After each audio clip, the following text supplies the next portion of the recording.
CNN's Caitlin Collins was in the Oval Office for this meeting. Caitlin, it's hard to imagine a scenario in which this could have gone worse. This seems to be a dream come true for Vladimir Putin. Well, it's not an overstatement for sure to say that it is one of the most astonishing moments that we have ever seen happen inside the Oval Office, between these world leaders essentially shouting at one another by the end of this, devolving into, at points, Trump and Vance berating Zelensky for saying that he was not being grateful enough for the aid that the United States has provided to Ukraine, and Zelensky arguing back that they do not understand Putin, essentially, that he will violate any agreement if the proper guarantees aren't in place. That seemed to particularly incense Trump, as he was saying, don't tell us what we're going to feel. Zelensky has been arguing that Putin will not stop with Ukraine, that he will go on to other Eastern European nations, including Poland, as he made the argument there. And Trump was essentially pushing back on that and telling Zelensky that he had no cards and that he needed to make a deal. And at one point, I think the most striking line from that could foreshadow what the rest of these talks are going to look like, what this press conference could look like if we still see these world leaders come out where they were supposed to sign that deal, is the president said to Zelensky, you either make a deal or we are out.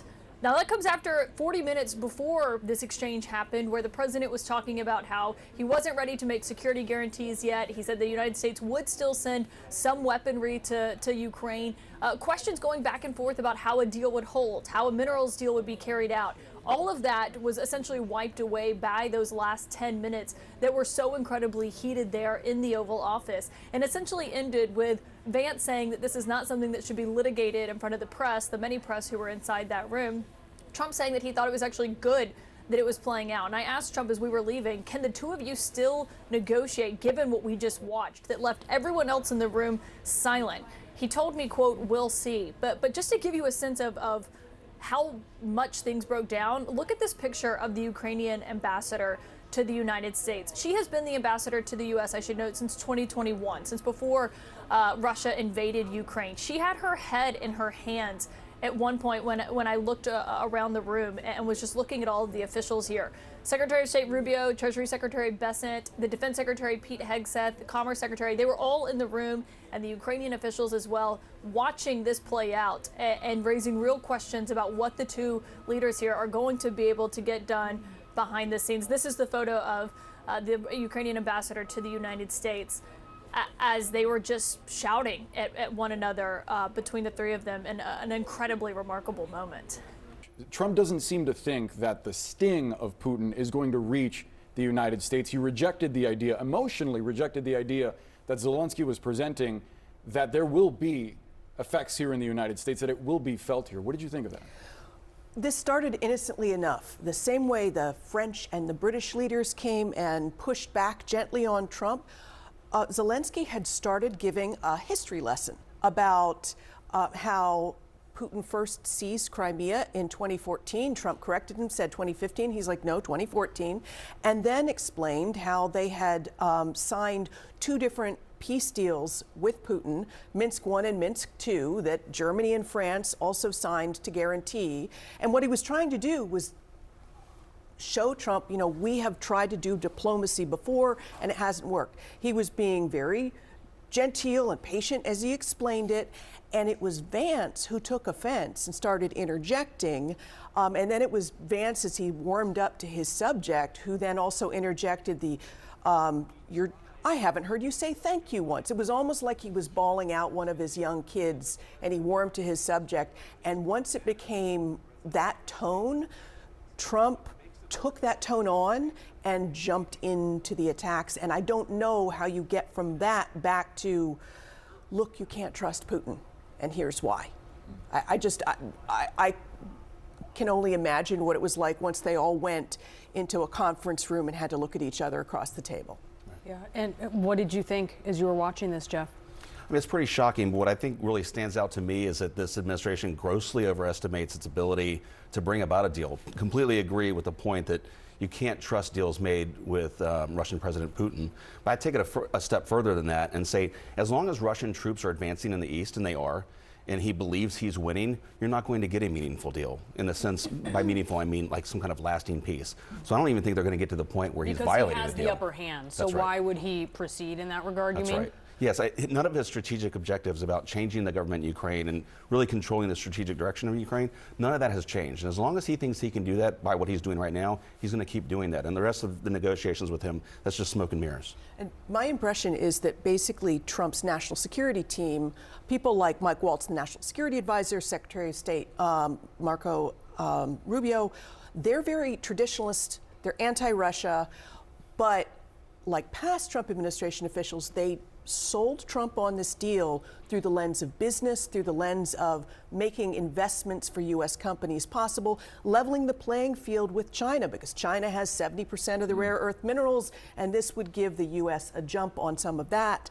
But the whole idea was this was something to build on. Sign this loose agreement, then that goodwill would make Zelensky look like the good guy who made Trump look good, and we would build on that from there. And now this all just got blown up, and you could see a lot of the messages that he had absorbed, that Trump had absorbed from his conversations with Putin, just coming out.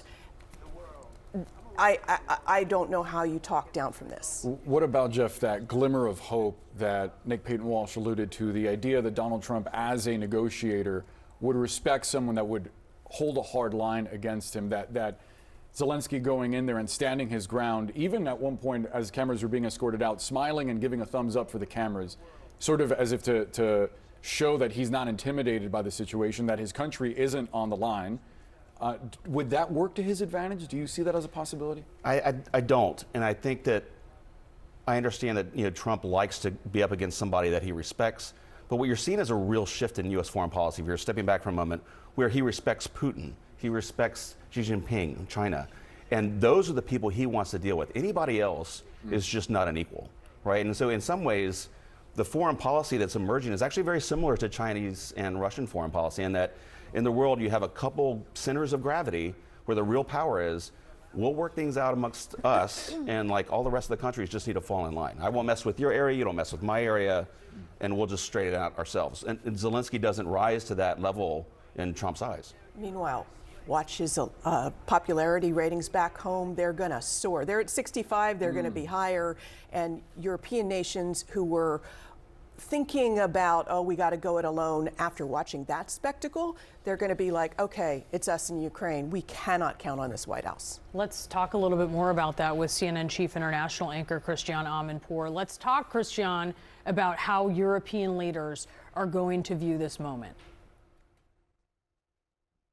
Well, look, I think just what your guest just said, it's going to be you can imagine everybody in Europe now has their head in their hands, particularly after the parade of European presidents and prime ministers just came back from fairly successful meetings with President Trump. They never got what they wanted in terms of a security guarantee for Ukraine, because that's what they really need if there's to be any peace. But now they're going to be wondering, is there going to be any deal to even police and to enforce? Are we just going to have to continue funding and supplying this war?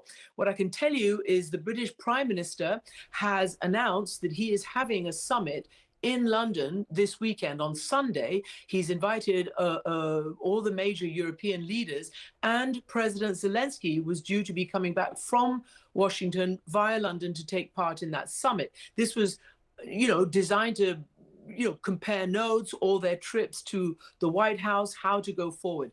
I don't know whether that will still happen. I don't know what they might discuss. It seems it's even more urgent for that summit to take place, given what just happened in the White House. Look, from a European and an overseas perspective, what seemed to have happened was this very strange new White House way of having these long and lengthy Oval Office sprays with the press, where they do talk for a long time. It's not usual. This is, an accident waiting to happen.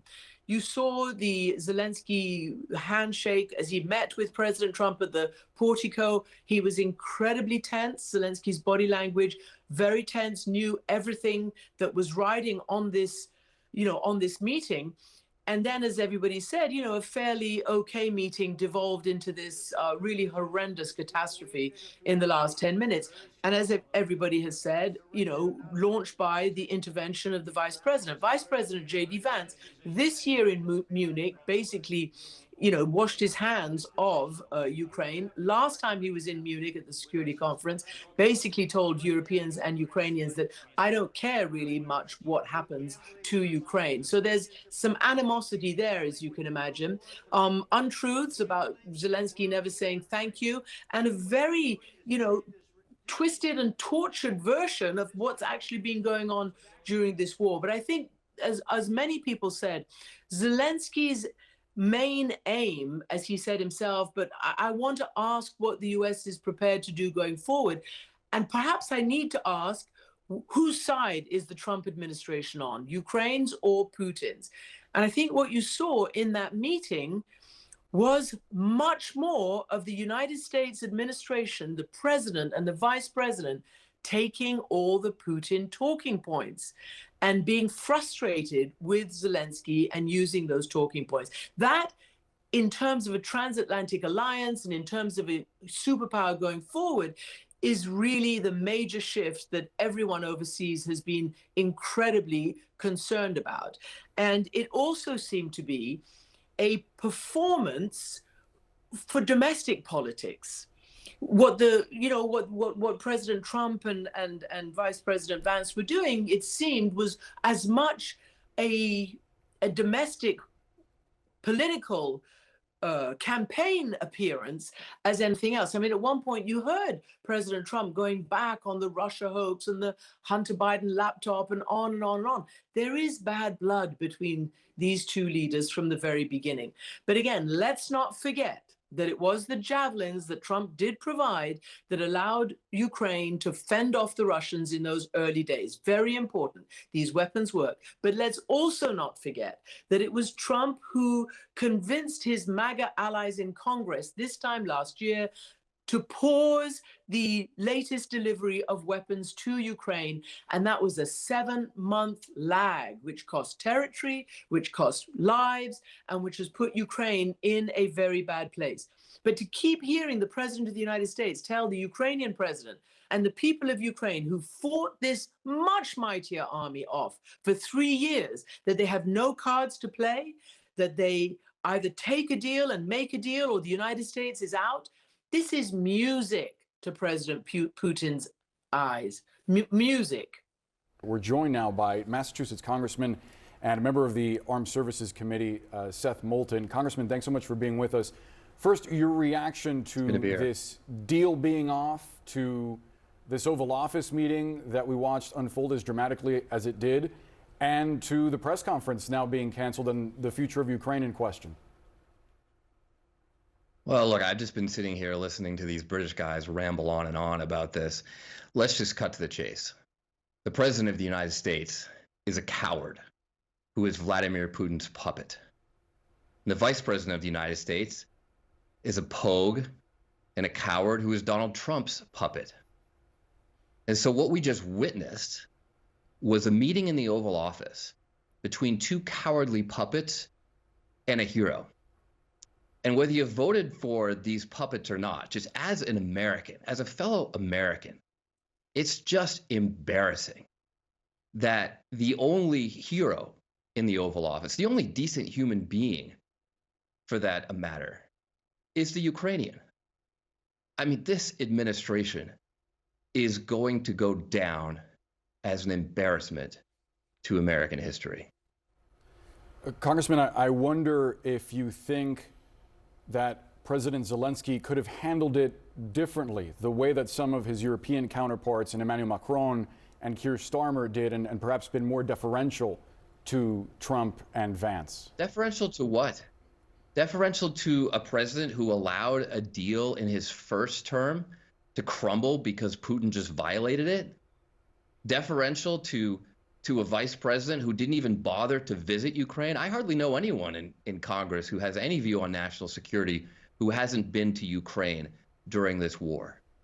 Deferential to a draft dodger who's our commander in chief? Zelensky doesn't deserve to be deferential to anyone in that Oval Office. In fact, I kind of wish he'd put them in their place a little bit stronger. I mean, this is just truly, truly embarrassing.